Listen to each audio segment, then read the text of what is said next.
Salut et bienvenue sur Serfouette et Binette, la chaîne des néo-jardiniers qui veulent faire leur potager à la maison. Alors je suis vraiment ravie de te retrouver aujourd'hui pour le 4e épisode de la mini-série de vidéos consacrée à la culture de la tomate. Après les semis, le repiquage, la mise en place, je te partage dans cette vidéo 4 conseils pour bien entretenir tes plants et avoir de très belles tomates dans quelques semaines.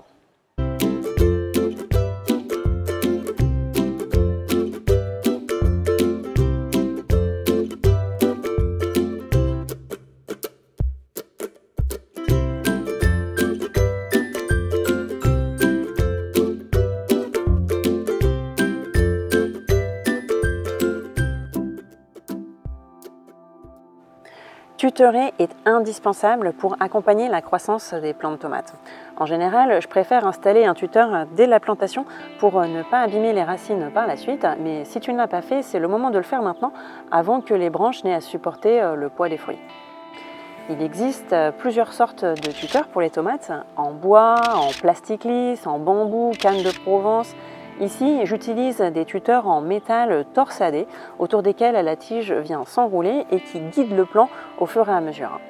Ça a l'avantage de ne pas spécialement nécessiter de lien pour attacher la tige au tuteur, mais c'est pas parfait non plus car il faut manipuler la tige avec beaucoup de précautions pour ne pas la casser et ça m'est déjà arrivé.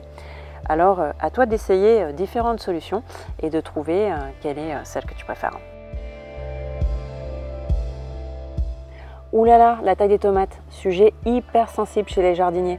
Avec deux écoles qui s'affrontent sur le bien fondé de tailler ou non les tomates et loin de moi l'idée de détenir une quelconque vérité absolue sur le sujet.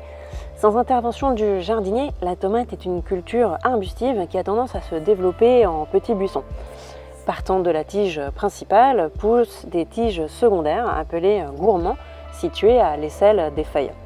Si on laisse les gourmands se développer, d'abord petits, ils vont grandir à leur tour pour donner une nouvelle tige à part entière qui portera elle aussi des feuilles et des fruits et elle-même des nouveaux gourmands de gourmands et ainsi de suite. Ne sachant pas trop à quoi m'attendre la première année, j'ai laissé les gourmands.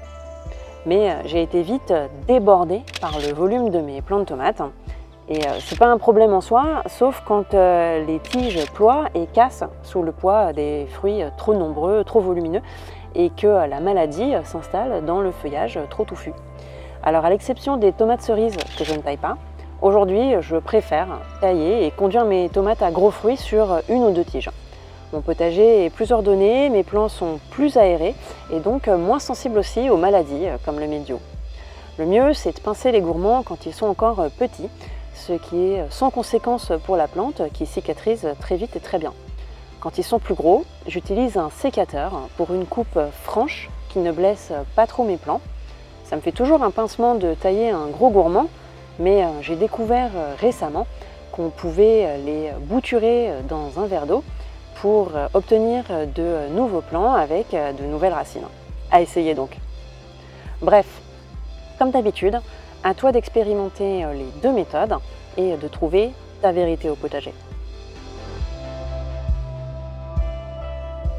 Une bonne pratique est aussi de retirer toutes les feuilles basses en contact avec le sol afin d'éviter les maladies.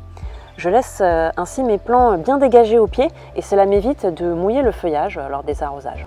Et si je vois des feuilles à l'aspect abîmé ou suspect, je les retire tout de suite afin d'enrayer la prolifération d'un éventuel champignon ou parasite. Enfin, environ un mois après la plantation, j'apporte un engrais naturel à mes pieds de tomates en les arrosant de purin d'ortie à la base du plant. Cela les fortifie et les booste avant la formation des fruits et cela aide la plante à se défendre.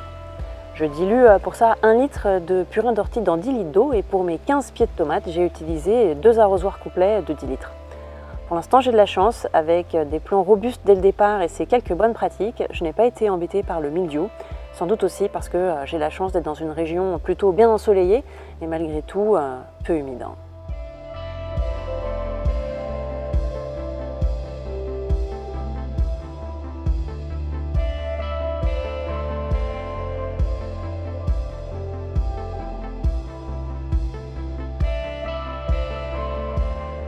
Voilà pour cet épisode. Si tout se passe bien, dans quelques semaines, nous aurons tous de belles tomates savoureuses à partager en famille ou entre amis.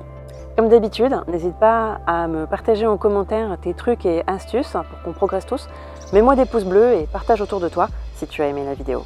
Si tu débutes, j'ai aussi écrit un e-book gratuit de 10 conseils pour bien démarrer au potager et que tu peux télécharger en cliquant sur le lien dans la description. À bientôt pour de nouvelles vidéos. À ton potager. Ciao.